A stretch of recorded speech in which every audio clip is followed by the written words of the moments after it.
notice some of the differences between urban and rural communities, that is, between those who live in the city and those who live out in the country? I'll tell you, I've noticed a few interesting differences the more time I spend interacting in both worlds. Really, all you need to do is look at a political map during election time to see that by and large, it's the cities and your more metropolitan areas that tend to lean liberal, while it's those in more agricultural places that tend to lean conservative.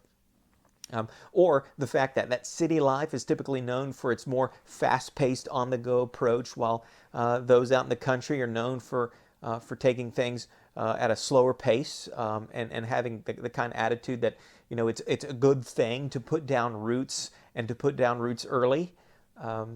I know there are several trends that differentiate city and country life. Sometime I think I might circle back and spend more time exploring some of those interesting aspects. But one of the things I thought I'd talk about in this episode is the trend of varying family sizes between urban and rural groups. It actually may be less the case today than it's been in the past, at least in the United States. Here I'm recording this while we're still waiting for the results to come back from our latest 2020 census, so I'm not 100% sure where the numbers show currently.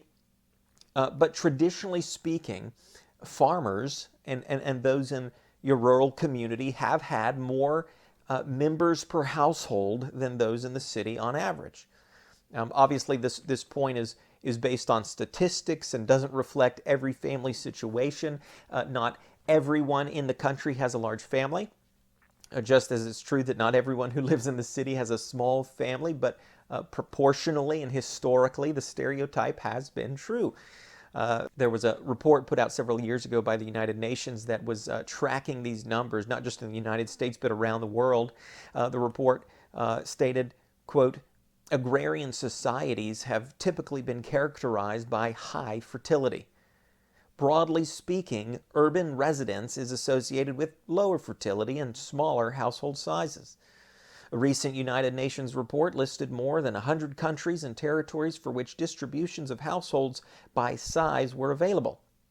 A recent summary of the data shows that for the developing countries, most of which have not reached high levels of urbanization, average household size is approximately 5.2 persons compared with an overall average of 3.5 persons for the more developed countries, most of which are highly urban. Broadly speaking, then, average household size in the less urbanized countries tends to be approximately 50% greater than in the more urbanized countries." I guess it's important to clarify, which the report does, that what constitutes a family obviously differs from culture to culture, and that household size doesn't necessarily reflect family size, but broadly speaking, and it uses that language deliberately, broadly speaking, it seems evident that agrarian, agricultural societies do have larger families. Now, the reason why that trend rings true is somewhat complicated. The report I looked at was something like 185 pages long and touched on a lot of different factors. I won't bore you trying to unpack all of those. Suffice it to say, a full explanation to the trend can't be boiled down to a convenient formula. But for the sake of this episode, I will give you 3 factors I think are worth mentioning. The first and maybe most obvious reason why rural families tend to be larger than urban families is because rural couples evidently spend more time in the bedroom making babies. Now, that may sound like an oversimplified reason, but hey, if Occam's razor is true, and if the simplest explanation is likely the correct one, where there are more babies being born, perhaps there is more reproduction happening, right? I'm going to assume you've all heard the birds and bees talk and already know that babies don't come from storks, right? They come from God's good gift of sex. It's nothing to be ashamed of.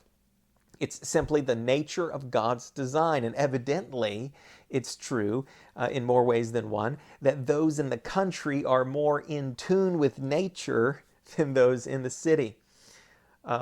I understand things like contraception and abortion are also factors, which we will come back to here in a little bit. But if you just think about the day-to-day logistics and patterns of farmers versus corporate executives, for example, which do you think spends more time at home with their wives? Whether it's net hours at home during the day or net hours during certain seasons out of the year, while both are hardworking, the nature of the farmer's work gives him more flexible opportunities at home than the executive has, who's stuck at his desk at the office for more hours, weeks, and months out of the year than he's able to spend at home with his wife. I think that's one reason why newly married soldiers and public servants in the Old Testament were instructed to take a year-long sabbatical at home with their wives, right, before reporting to their duties, either on the battlefield or in the city. Why? Because once they'd commuted off to work, once they'd commuted off to their other obligations, there would no longer be a chance to see their wives for any meaningful time for the foreseeable future. And you see that in Deuteronomy 24, verse 5. It's hard to have children when the husband is rarely home. I saw an article by Fox Business that reported that farmers do in fact stay a lot busier on the farm and at the farmhouse than those in other professions, according to a British survey. I'll post the link in the description and you can look that up yourself. But out of a pool of 2,000 men and women surveyed, farmers reported having the most active marriages, followed by architects, followed by hairdressers. Take that for what it's worth. I won't read too much into the runners up on the list, except to wonder how many of those architects and hairdressers ran their studios out of their home. To quote the article, the lifestyle factors of our jobs, such as flexibility of working hours and the environment, have an impact on all our lives, including our sex lives. The point I'm just trying to make is that there is a likely correlation between having time to make babies and babies being born. Those in the rural community, farmers especially, are afforded such time. Well, a second reason why rural families tend to be larger than urban families, historically speaking, is because of the practical benefit children provide to those rural families. My wife sometimes gets stopped at the grocery store as she's hauling around our 5 kids in tow. And people often say to her, I just don't know how you do it.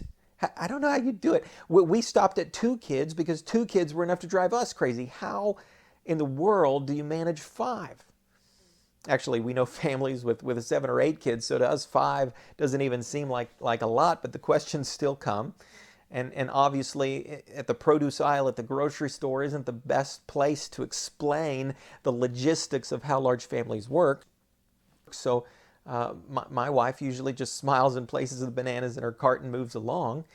But if she had the time to sit down with that frantic mother of 2 who is ready to pull her hair out, what my wife would say to her is, you know what, I don't know how you do it without the helping hand of older siblings to keep an eye and an extra set of hands on the little ones, freeing you to focus on what's on the shopping list.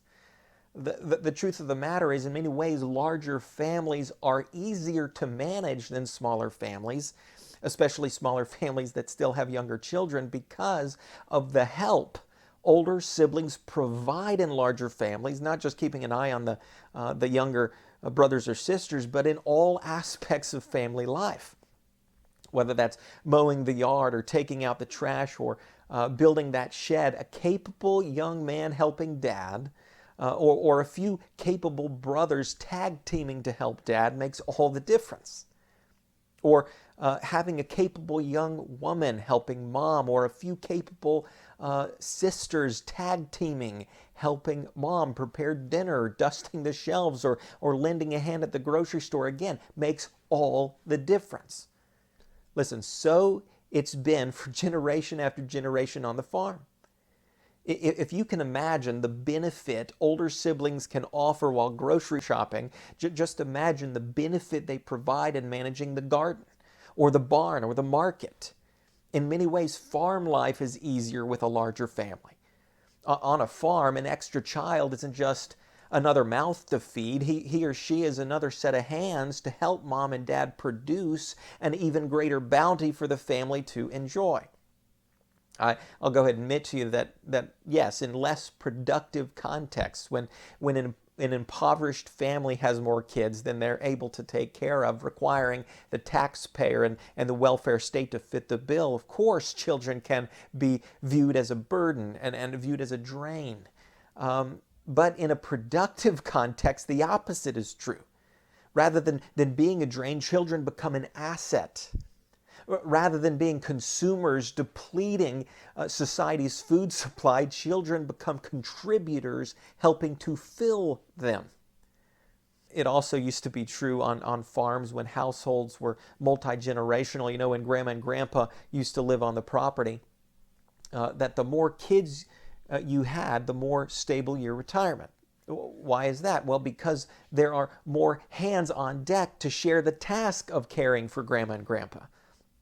It didn't fall on the shoulders of one or two children, but caretaking could be spread out over what eventually becomes, as the children grow up, multiple branches of extended family. So having more kids provided a practical benefit, both short-term and long-term, to the families that had them. A third and final reason I'll share for why rural families tend to be larger than urban families is because of the old-fashioned values that were, and I believe to be still, held by so many in the rural community. When I look at the census data for urban versus rural households, there are a few interesting things that jump out to me. One is the increasing median age of those getting married in the city. That is to say, if you haven't noticed, those in urban areas are putting off marriage much later than those in the country do. And naturally, what happens as a result is the window of time and fertility for women to have children is shortened, resulting in less children being born. That makes sense. Closely related to that, I think, is the increasing number of women in the workforce now splitting their attention between work and home. More and more families in the city are choosing not to have children so as to not allow those children to interfere with their work. Granted, the number of stay-at-home moms is close to the same in both city and the country, except for that prime childbearing age of 20 to 35.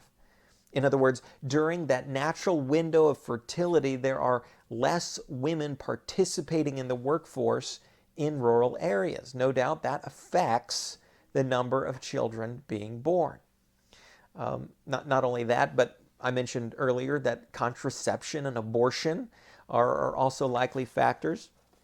The degree to which access to these kinds of things are available is more concentrated in the city than it is in the country. But you know what? Far more relevant than access to these kinds of things is the difference in the overall attitude that people have towards them. That there is a fundamental difference in worldview, by and large, as relates to children and family between the two environments.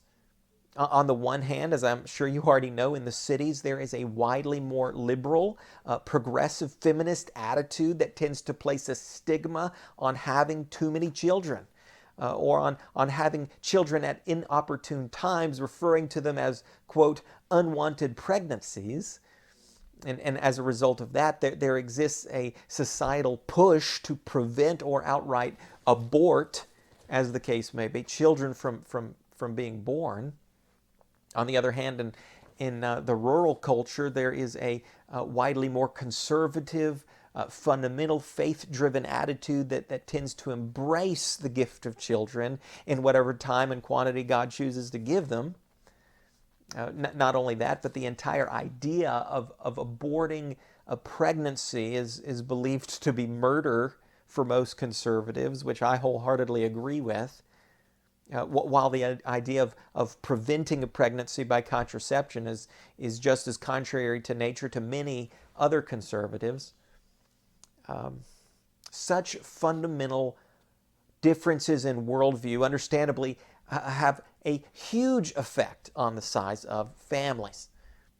Therefore, While we can all learn a lot by the number of red and blue ballots that are cast on election day between cities and those in the country, you know what? We can also learn a lot by the number of red and blue sippy cups that are sitting out on the family's dinner table. Again, to be clear, I'm just speaking in generalities. Not all conservatives live in the country, and not all liberals live in the city. In the same way, not all conservatives have large families, and not all liberals discourage having large families. In fact, I know many God-fearing conservative evangelicals who don't have any children, either because of circumstance or by choice. I also know many liberal feminist atheists out there who absolutely adore kids and who have more place settings at their table with kids eating at them than I have at my own. So we have to be careful that we don't overgeneralize. But the census data tells a story, right? Just as the red and blue political map tells a story. If there's a takeaway I'm trying to convey here, I guess it's to appreciate the long-standing tradition and values of those in the rural community in general, in their giving attention to things like the priority of marriage, to the value and contribution of children, and to a fundamental belief in a biblical worldview that bears witness, in my opinion, against so much of the social progress, which I hesitate to even call progress, happening in the secular world. I'll end with a quote by a fellow pastor named Vodi Bakum. Vodi says, "The size of our families has become a matter of income and convenience. Our attitude toward children is, a boy for me and a girl for you, then praise the Lord, we're finally through." I'm amazed at the number of people I meet who live in 2,000 square foot homes with 2 cars parked outside and argue that they can only afford to have 1 or 2 children. Amazing. Our forebears, and I would argue a lot of those forebears are farmers in rural areas, successfully raised houses full of children in homes that we would now consider meager at best. But somehow we can't afford it. Folks, children are a blessing from the Lord, not a burden. As the psalmist says, like arrows in the hand of a warrior, the children of one's youth. Blessed is the man who fills his quiver with them. That's all I'll say for today. I'll invite you, if you haven't already, to like and subscribe to our channel. And stay tuned for more episodes to come. Until then, God bless, and thanks for watching.